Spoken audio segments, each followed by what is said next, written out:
La Roumanie sans Premier ministre. Ludovic Orban a démissionné après des résultats décevants de sa formation législative de dimanche et pour sa gestion critiquée également de la pandémie de Covid-19.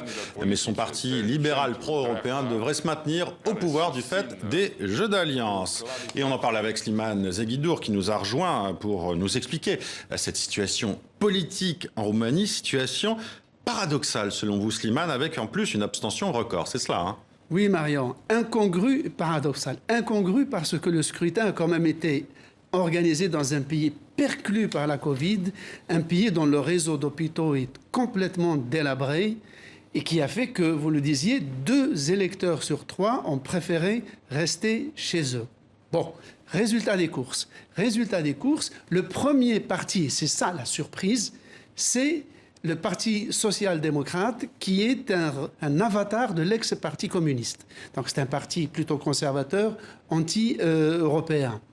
Mais ce parti ne va pas gouverner, car les 2 partis de la droite qui viennent juste après, avec 25% et 15% des voix, ils vont s'allier, donc vont avoir à peu près 40% des voix, et c'est eux, donc des pro-européens de droite, qui vont diriger le pays. Le résultat est reçu avec soulagement à Bruxelles parce que de cet est de l'Union européenne, de cette zone est, ne viennent que des nouvelles jusqu'ici mauvaises, avec des régimes populistes, un peu xénophobes, et ouvertement et de façon décomplexée anti-européen.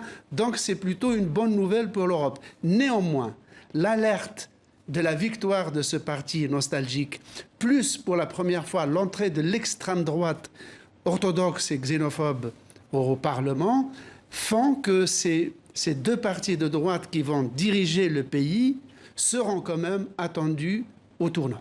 Merci Slimane Zeguidour pour cette analyse sur la situation politique en Roumanie.